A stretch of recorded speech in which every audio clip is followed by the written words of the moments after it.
What's up guys, my name is Ace, and Season 2 is finally here, and with this, within Warzone, they did a full rework of the attachments for the Cold War weapons. And while I'm still working through a lot of the data, and it is going to take several days, maybe even weeks to figure everything out as far as what they did with these attachments, I have done a bunch of testing with a lot of the problem attachments, or just attachments that I've found that have really changed a lot with this Season 2 update on the Cold War weapons specifically. So if you guys weren't aware, before Season 2, for the Cold War weapons in Warzone specifically, the descriptions for attachments, as well as those little stat bars and stuff, they were literally meaningless. And I'm not exaggerating when I say literally. They would almost always do something completely different from what was stated, and in some cases they would do exactly the opposite of what they stated they were doing. So if you were ever building class setups with Cold War weapons, you basically had to go to YouTube and either go to myself, JGod, or True Game Data, for instance, in order to find out what was actually happening with those attachments so you could create good class setups. I'm happy to report with Season 2, they have essentially fixed this as far as I can tell for many of the attachments, but not all. There are some exceptions here that I've already found, and I'm sure I'll find more as time goes on as well. But if you go through the menus for the Cold War gun attachments, you can see that all the descriptions have changed, or at least most of the descriptions have changed. So with each attachment, it's stating now that it's doing something different than what it was previously stating. And it turns out now most of these are accurate. So if something is telling you that it's increasing your bullet velocity, it's actually increasing your bullet velocity, which is great news. You're going to be able to make better class setups just based on feel without having to do a bunch of digging around the internet to try and find out what's actually happening.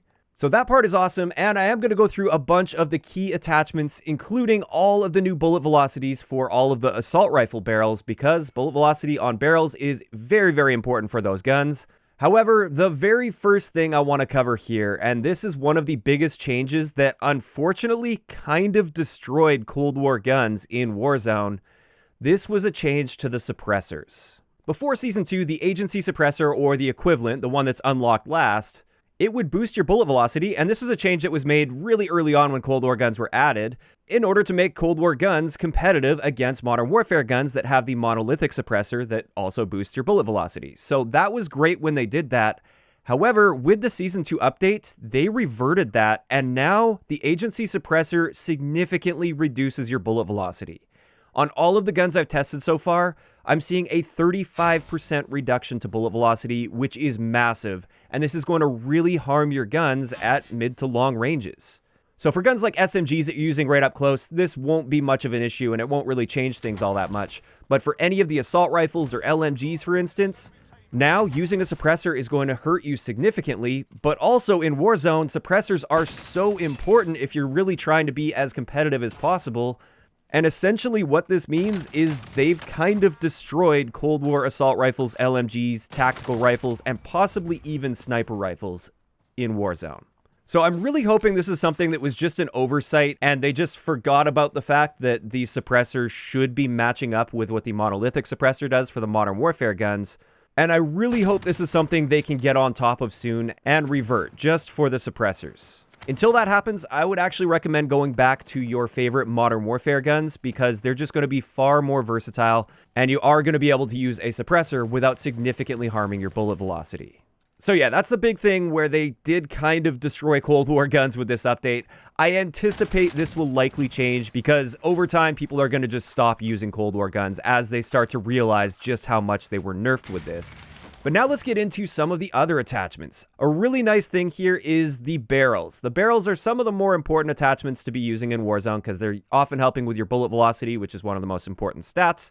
And pre-patch, they were all over the place, and it changed from gun to gun. So one barrel on one gun would work completely different on a different gun, and it just didn't really make much sense. And also, like I said, the descriptions were just all over the place.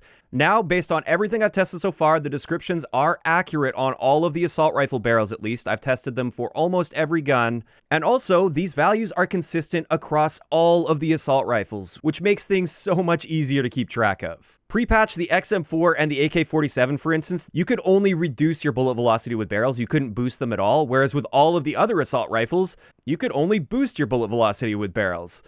Now everything is consistent. The XM4 and the AK-47 got a massive buff with this update, although they still get that massive nerf from the agency suppressor, which kind of sucks. But the way this works is it actually goes by unlock level, so don't pay attention to the name of the attachment too much, because the Ranger barrel, for instance, on the FFAR is completely different from the Ranger barrel on the XM4, and it's also stated in the descriptions now. But essentially it goes in unlock order, and let's go through this. All of the Cold War assault rifles have a base bullet velocity of 600 meters per second.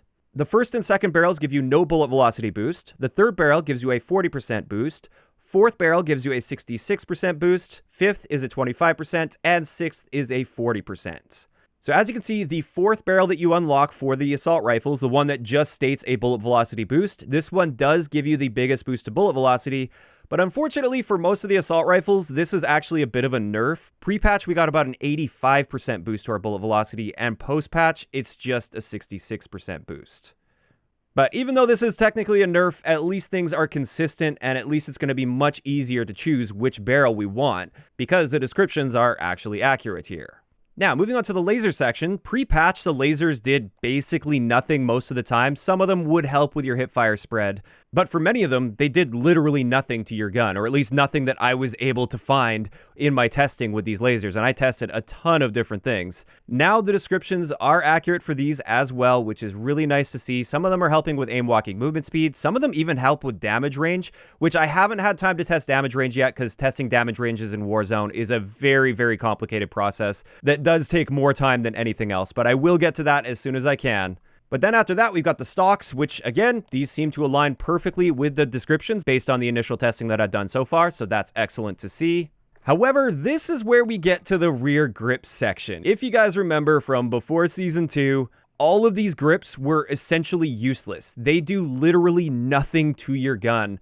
Or if they did do something like help with your aim down sight time, it was a negligible change that you literally couldn't see at 60 FPS, even in video editing software. And you would basically need to be recording at like 200 FPS. And then in video editing software, you may notice like a couple frame difference that there's no way that you'd be able to feel in an actual game. It turns out, based on my initial tests, this is exactly the same as pre-patch, and therefore, don't bother with the rear grips. They're not doing anything for you. So when it comes to building a class setup with a Cold War gun, there's no point in even opening the rear grip section. Never use a rear grip until they eventually fix this, if they decide they're going to. Now, skipping over to the underbarrel grips, they've also fixed the descriptions for these, and they've actually adjusted some of them as well in-game.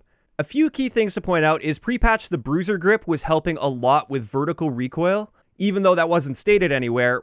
Post-patch, they removed that value, so it no longer helps with recoil at all, and it does match the description. It increases your movement speed, and it helps with your hipfire spread. And that was really the main one that was the big outlier in the underbarrel section. The rest of these also, based on my initial tests, keeping in mind I haven't tested absolutely every single stated value here, but based on my tests, they seem to align perfectly with the stated stats. So with that, I think that's a good place to leave this particular video. Like I said, there's still a ton of testing to be done on all of this that's going to happen over the next several days and weeks, because it does take a lot of time to test these kinds of things.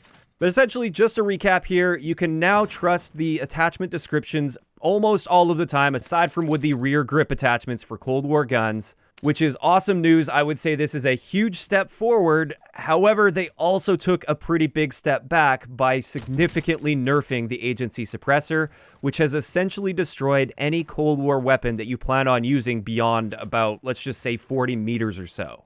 So I'll definitely keep you guys posted on this if they end up reverting that nerf to the agency suppressor, because until then, I don't recommend using Cold War guns aside from SMGs. And with that, I'd like to know in the comment section below, what do you guys think about this change? What do you think about the fact that attachment descriptions are now actually accurate most of the time, unlike pre-patch? And then also, what do you think about the giant nerf to the agency suppressor? Do you think this was intentional, or do you think it's something that just sort of like slipped through the cracks as they were making all of these other adjustments, and they'll end up fixing it fairly soon? Just let me know all of those thoughts in the comment section down below. If you enjoyed the video, a like rating is always appreciated, and don't forget to subscribe for more if you haven't already. I'll talk to you guys next time.